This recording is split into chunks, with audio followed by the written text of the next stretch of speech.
Você já se perguntou se a Bíblia que você conhece é realmente completa? E se eu te dissesse que, ao longo da história, vários textos considerados sagrados, escritos há milhares de anos, foram removidos, ocultados ou simplesmente silenciados? Livros inteiros, histórias inteiras, personagens esquecidos, relatos que mudam completamente a maneira como entendemos o mundo espiritual, a história humana e até a vida de figuras bíblicas que você pensa conhecer bem. A pergunta é: por que esses livros foram tirados? Quem decidiu isso? E o que exatamente estava neles que era tão polêmico, tão incômodo, tão perigoso a ponto de serem apagados? Hoje, você vai ouvir aquilo que quase ninguém tem coragem de contar. E quando chegar ao fim deste vídeo, pode ter certeza, sua visão sobre a Bíblia, a fé e a história nunca mais será a mesma. Respire fundo, porque o que você está prestes a descobrir pode mudar tudo. A Bíblia nem sempre foi como é hoje. Antes de mergulhar nos livros apagados, precisamos entender uma verdade simples, mas frequentemente ignorada. A Bíblia não caiu pronta do céu. Ela foi formada ao longo de muitos séculos por mãos humanas em diversas culturas, idiomas e disputas políticas e religiosas. Durante muito tempo, não existia a Bíblia, mas sim coleções de textos espalhados. Comunidades diferentes usavam textos diferentes. Algumas incluíam livros que hoje você nem sabe que existiram. Outras rejeitavam livros que hoje são considerados centrais. Por séculos não havia consenso. E esse pequeno detalhe, abre um oceano de perguntas que raramente são feitas. Se existiam muitos textos, quem escolheu o que ficaria? Com base em quais critérios?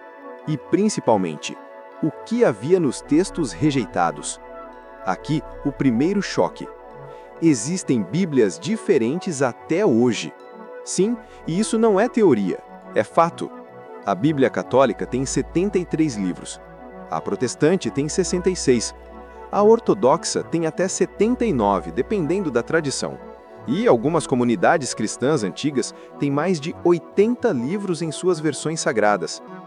Isso significa que, dependendo da tradição na qual você nasceu, você cresceu acreditando que certos livros são inspirados por Deus, enquanto outra pessoa, em outro país, acredita que são apócrifos ou até proibidos. Você percebe o tamanho disso? E a pergunta inevitável é: quais livros ficaram de fora e por quê? Vamos começar com um dos mais impressionantes, o livro de Enoque. Imagine um texto tão impactante que foi considerado sagrado por judeus, cristãos e até pelos primeiros seguidores de Jesus. Um livro citado diretamente no Novo Testamento, na Epístola de Judas, e, ainda assim, removido. Mas por quê? O livro de Enoque fala de algo que muitos queriam evitar: a queda dos anjos, os vigilantes. Seres celestiais que vieram à Terra, ensinaram conhecimentos proibidos à humanidade e se relacionaram com mulheres humanas, gerando seres híbridos chamados de nefilins.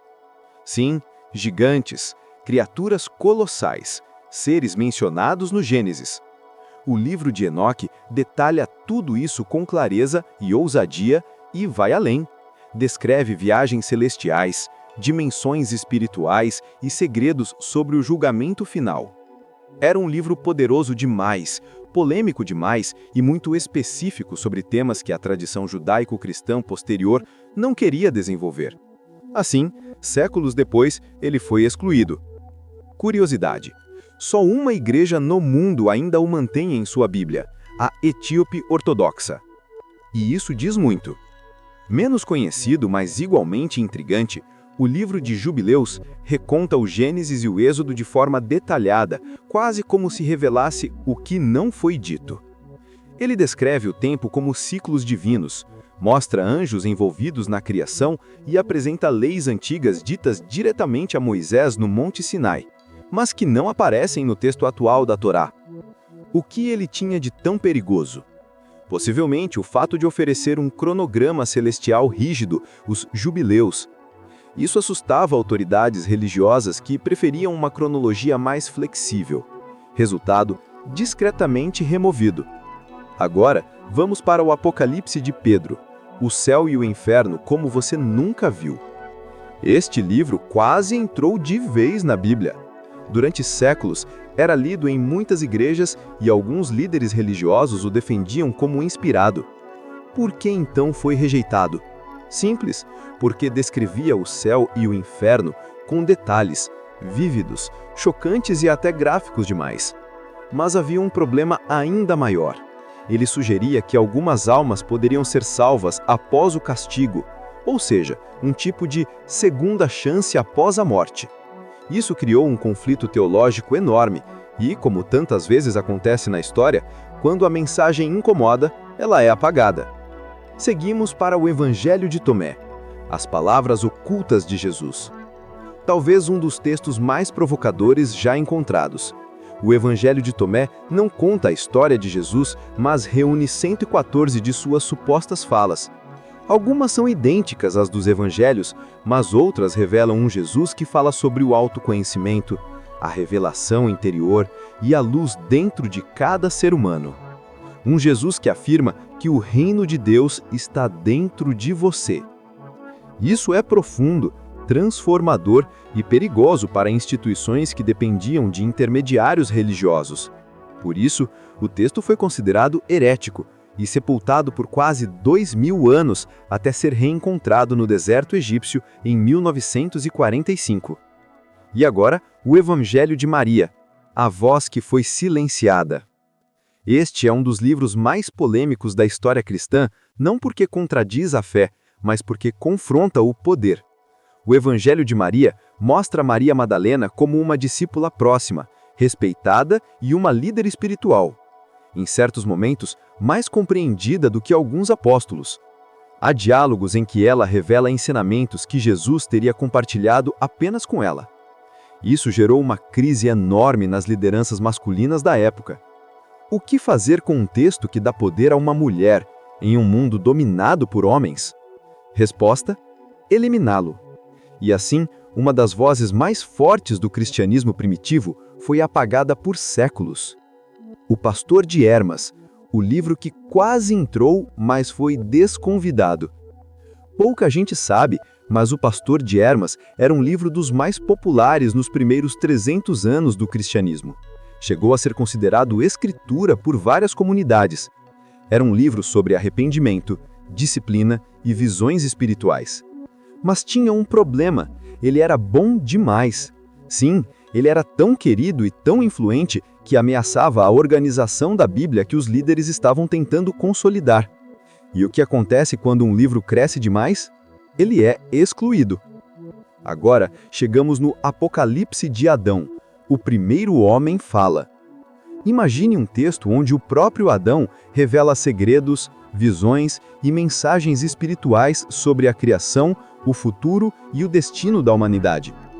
Esse é o Apocalipse de Adão. Ele não contradiz diretamente a Bíblia, mas apresenta um olhar mais místico, simbólico e filosófico, o que não agradou os organizadores da tradição oficial. Foi descartado. E por fim, os livros das guerras de Jeová e dos justos, textos citados na própria Bíblia, mas que não estão na Bíblia. Aqui está uma das maiores contradições já notadas. A Bíblia menciona 2 livros, que simplesmente não estão nela. O livro das guerras do Senhor e o livro dos justos. Eles são citados como se todos soubessem o que eram, como se fossem conhecidos na época, mas hoje não existem, desapareceram, sumiram, foram apagados da história. E a pergunta é, por quê? Ninguém sabe ao certo. A teoria mais aceita é que continham relatos bélicos, históricos e espirituais sobre Israel que não se encaixavam na linha teológica final, e foram removidos sem cerimônia. Mas por que remover livros?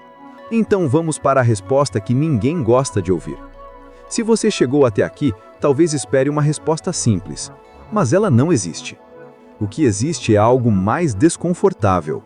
A formação da Bíblia não foi apenas um processo espiritual, foi político, teológico, cultural e, acima de tudo, humano. E humanos têm interesses. Alguns textos foram removidos porque eram considerados heréticos, outros porque eram espiritualmente complexos, outros porque davam voz a grupos minoritários e outros simplesmente porque não se encaixavam no conjunto que se queria formar. E isso muda tudo. Não sobre Deus, mas sobre o caminho humano até Ele. E o que isso significa para nós hoje? Não significa destruir a fé, muito pelo contrário, significa amadurecê-la. Significa entender que o sagrado é muito maior do que os limites impostos por disputas de poder, que a espiritualidade não cabe em uma caixa e que os textos perdidos, apagados ou excluídos nos ensinam algo fundamental. A busca por Deus sempre foi maior do que qualquer instituição. Sempre foi uma conversa entre o humano e o divino. Sempre foi viva, plural, profunda. E sempre será. Os livros removidos não diminuem a Bíblia que temos hoje, mas ampliam nosso olhar, trazem perguntas novas, abrem portas que estavam fechadas e mostram que a história é mais complexa, mais rica e mais humana do que imaginamos. E, quando entendemos isso, entendemos também a grandiosidade de tudo que ainda não sabemos. Ao longo deste vídeo, você descobriu textos que foram silenciados, vozes apagadas, histórias esquecidas, fragmentos de um passado que continua vivo apesar de tudo. E agora, talvez dentro de você exista uma nova curiosidade, um novo fogo, uma vontade de ir além. Porque o maior segredo desses livros não é o que foi removido, é o que eles despertam em nós, o desejo de buscar, de questionar, de entender, de ir mais fundo. E esse é o caminho de toda a verdadeira espiritualidade. Se este vídeo abriu sua mente e seu coração, então você já sabe o que fazer. Curta, compartilhe e se inscreva no canal para continuar essa jornada comigo. Seu apoio é o combustível que mantém este trabalho vivo. E prepare-se porque no próximo vídeo vamos entrar em um dos mistérios mais fascinantes e controversos da história cristã. Os 18 anos perdidos da vida de Jesus. O que ele fez? Com quem ele estudou? Onde esteve? Se você achou este vídeo revelador, o próximo vai te surpreender ainda mais. Até lá!